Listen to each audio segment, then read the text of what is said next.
Komunikasi dengan anak. Assalamualaikum warahmatullahi wabarakatuh. Waalaikumsalam warahmatullahi wabarakatuh. Kita lanjutkan lanjut ya. sesi yang tadi ya. Kita akan membahas tentang bagaimana komunikasi yang produktif dengan anak. Ya. Gimana, Mi? Jadi bagaimana komunikasi dengan anak itu seru-seru menantang gitu ya. Seru-seru menantang intinya. Sebab ya anak itu kan pembelajar. Mereka masih dalam proses belajar banyak hal, terutama tentang termasuk tentang emosi, tentang cara berkomunikasi, bagaimana kosakata juga. Namanya juga masih anak-anak, seringkali ya masih polos. Polos itu dalam arti ya polos itu tidak ada, belum banyak referensi lah gitu ya. Jadi untuk menyampaikan satu maksud saja kan anak itu bisa berbelit-belit dulu, bahkan gitu. bisa menangis dulu Untuk didengarkan itu. ada Jadi ada tantrum dulu karena mereka belum tahu bagaimana cara menyampaikannya gitu. Dan tugas kita orang dewasa adalah satu yang selalu kami tanamkan, jangan simpan kacamata kita, jangan pakai kacamata kita di anak. Gitu. Karena kadang kita kan kita yang egois gitu kan. Ketika anak menangis, ketika anak merengek ingin ini itu gitu, yang kita fokus kepada diri kita sendiri. Janganlah, pusing, lebih pusing, enggak kan? Ngomongnya yang jelas dong. Padahal mereka sudah berjuang untuk mengungkapkan apa yang mereka inginkan gitu. Betul. Jadi mereka masih belajar intinya. Maka jangan dipakai kacamata kita ke anak seolah-olah semua harus sempurna, mereka sudah dewasa, menyampaikan isi hati sudah lancar dan mudah. Padahal ya anak belum sampai ke tahap itu. Kebanyakan masalah yang seperti itu kan. Akhirnya ketika anak tantrum, yang menyebabkan anak tantrum itu yaitu gitu, ketika anak ingin mengungkapkan sesuatu gitu, tapi kita orang dewasa kan tidak ngerti. Nah, ujung-ujungnya karena kita tidak ngerti, kita uring-uringan marah ke anak. Akhirnya yang muncul adalah kitanya pusing, anaknya malah jadi tantrum. Anak pun stres gitu. Makanya yang pertama harus difahami oleh orang tua adalah bahwa anak itu masih dalam proses belajar. Mereka belum matang. Makanya jangan dianggap anak itu sudah jadi gitu. Sudah jadi, mereka belum bisa berkomunikasi dengan baik. Makanya tugas kita memahami mereka, bukan kita yang harus dan menuntut dipahami, tapi jadikan anak itu sosok yang belajar berkomunikasi dengan baik dengan cara meniru kita. Kan komunikasi yang paling efektif itu kan sebetulnya verbalnya hanya 7%, sisanya adalah yang lain-lainnya, baik itu gestur, mimik wajah, dan lain-lain. Maka yang 7% ini kadang-kadang kita memfokuskan ke 7% ini gitu. Sedangkan yang lain-lainnya tidak gitu. Kan kadang-kadang kita berkomunikasi dengan anak, kita berdiri, anak berdiri, kan tingginya beda. Jadi yang kelihatan oleh anak mungkin lubang hidung kita atau mulut kita. Dari bawah, artinya komunikasi itu tidak ada kontak mata, tidak ada komunikasi yang baik begitu. Makanya Rasulullah itu kalau berkomunikasi dengan anak kecil pasti beliau menunduk atau jongkok gitu ya, sehingga posisi beliau sejajar dengan anak-anak. Anak juga akan merasa lebih dihargai juga, lebih gitu. Diakui. Mungkin poin lainnya ya, kita harus belajar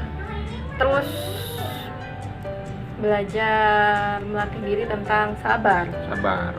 Sabar menghadapi anak. Tapi sabar di sini bukan berarti ketika anak ingin sesuatu, kita sabar ikuti apa yang dia mau, kita terus mengalah gitu. Tidak juga seperti itu. Betul. Karena ya tetap masa anak melakukan kesalahan kita diamkan gitu. Tetap harus kita luruskan, tapi dengan cara seperti apa? Gitu. Dengan cara yang tepat, yang tidak merusak atau tidak melukai harga dirinya. Makanya karena tujuan utamanya adalah bagaimana pesan tersampaikan, artinya yang harus kita miliki juga dalam berkomunikasi dengan anak itu adalah yang tadi sebetulnya sama, positive thinking dulu. Positive thinking. Bahwa anak itu ya belum masih belajar lah gitu, masih belajar untuk menyampaikan isi hatinya, masih belajar untuk menyampaikan pendapatnya, sehingga kita lebih banyak mendengarkan dulu sih seharusnya gitu ya, memahami mereka. Dan ketika kita juga berbicara tidak terlalu cepat juga, karena ya anak perlu proses untuk menyaring dan memahami omongan kita gitu. Bahasa yang jelas mungkin ya.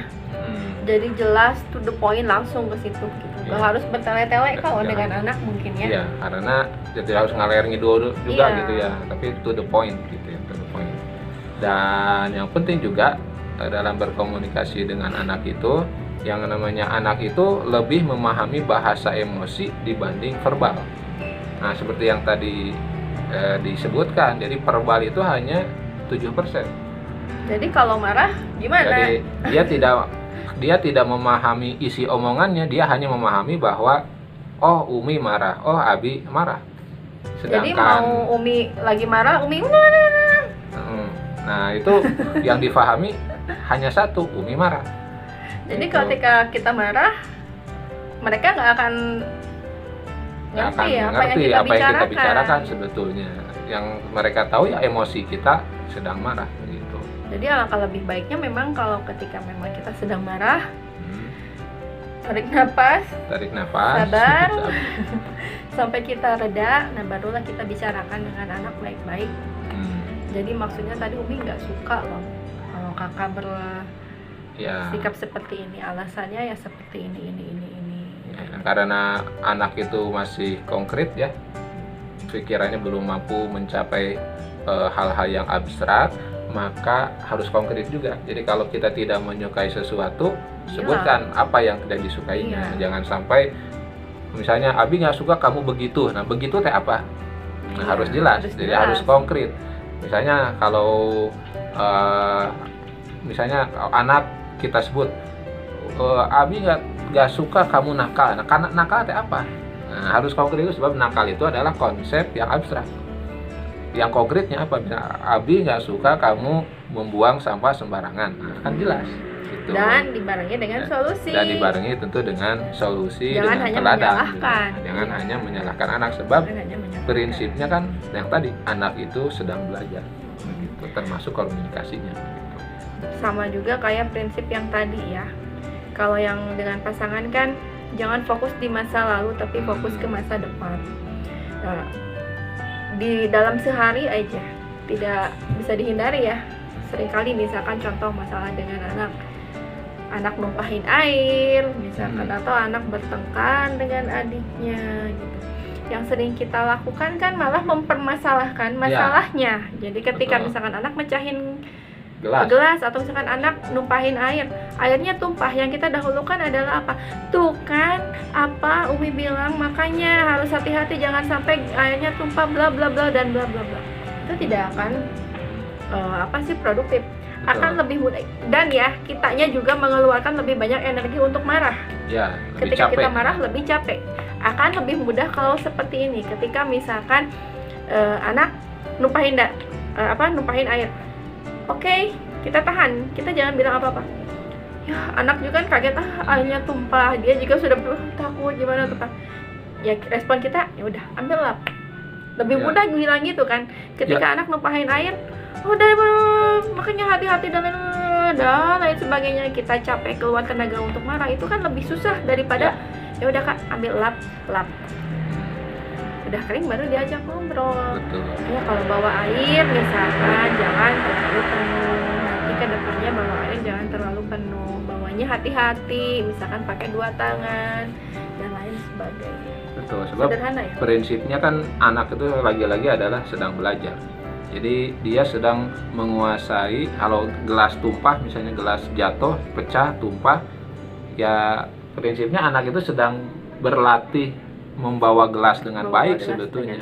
Jadi kalau kita marahi, bisa jadi dia tidak akan mau lagi belajar itu. Tidak akan percaya diri. Itu sudah menghancurkan upaya belajarnya. Dia berjuang. Nah, dia sudah berjuang. Kita harus hargai. Ya, itu yang harus dihargai sebab anak sedang belajar. Dan masalahnya kita sering fokus ya ke diri kita gitu. Ya mungkin marah-marah itu karena kita stres, kita capek, kita harus beresin. Iya, yang kebayangkan gitu. Nah, makanya jadi harus beresin yang keluar langsung marah. Langsung negatif, padahal kalau kita ya tadi self healing tadi ya. Dulu. Jadi ketika anak melakukan kesalahan, oke, kita tenang dulu gitu. Tarik nafas, hembuskan gitu, tenang dulu. Terus tapi kenapa dia melakukan itu? Oke, kita bersikap lebih tenang. Anak akan tenang dan solusi sebetulnya tadi sambil marah-marah, sambil beresin ngelap kan nggak enak, capek. Ya. Tapi kalau kita bilangnya udah ambil lap, sok lap. Tapi ketika ngelap ternyata ngelapnya nggak benar. Jangan emosi, sabar lagi. Sebab dia sedang belajar. Jadi yang harus dilakukan ketika seseorang memecahkan gelas ya beresin gelasnya. Sederhana gitu. Gak usah diperumit dengan marah-marah. Gitu ya.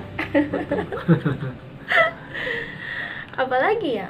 Nah, Abi ingin mengutip nih. Jadi ada satu kisah yang sangat hebat gitu ya dalam Al-Quran di surat As-Saffat ayat 102.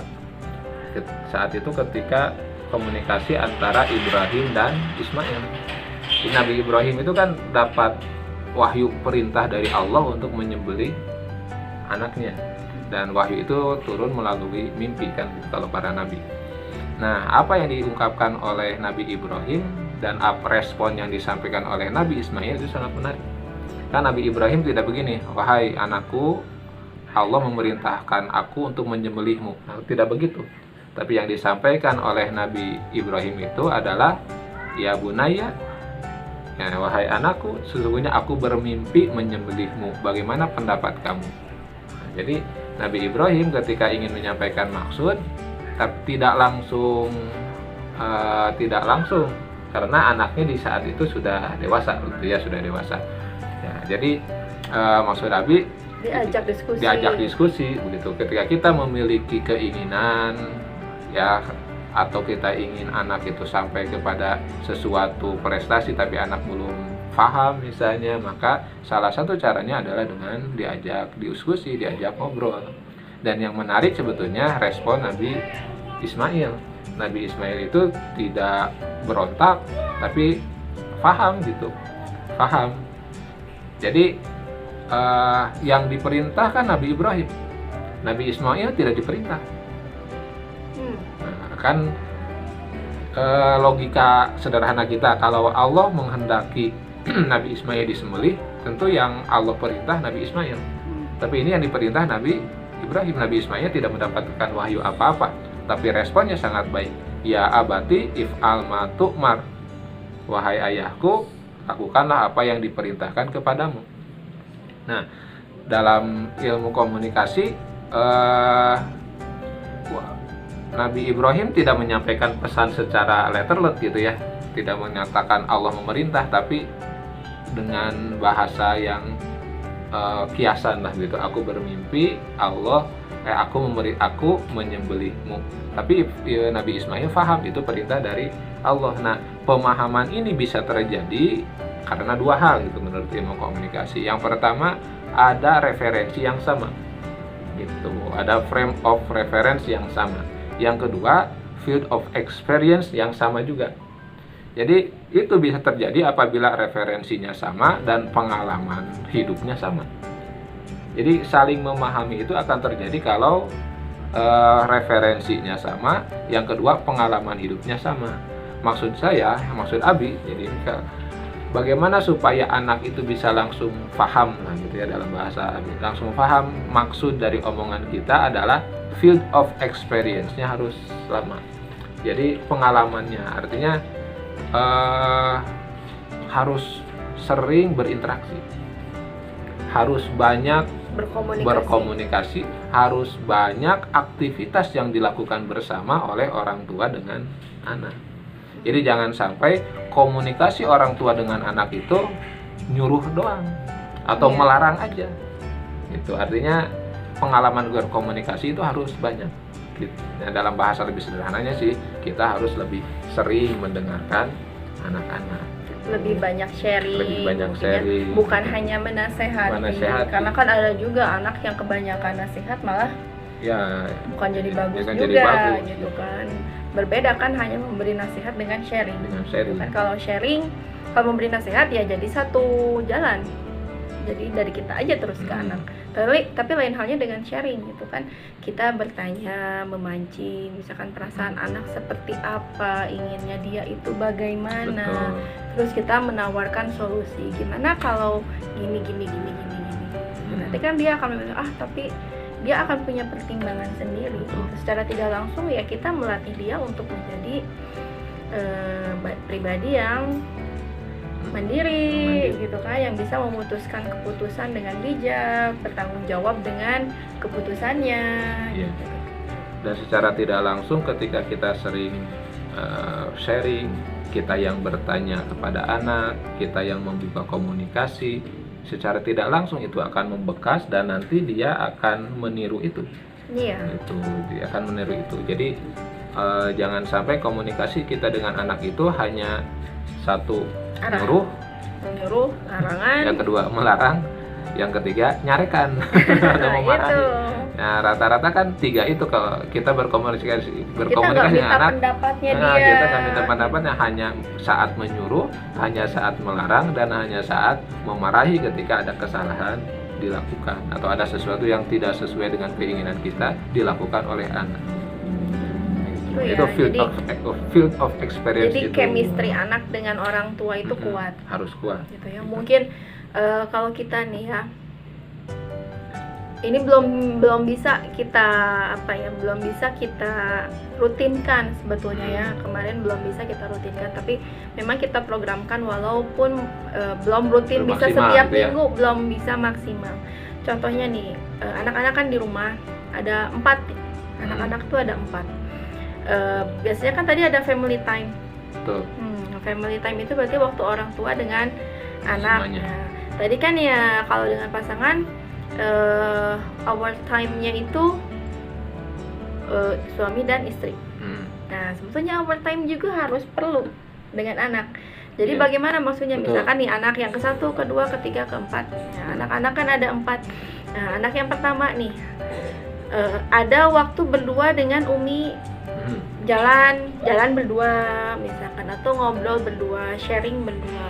Begitu juga dengan Abi, ada masanya dia harus dengan Abi berdua saja. Tidak dengan adik-adik. Jadi dia merasa menjadi prioritas. Jadi our time-nya bukan hanya suami istrinya juga saja, tapi ada juga our time berduaan dengan masing-masing anak.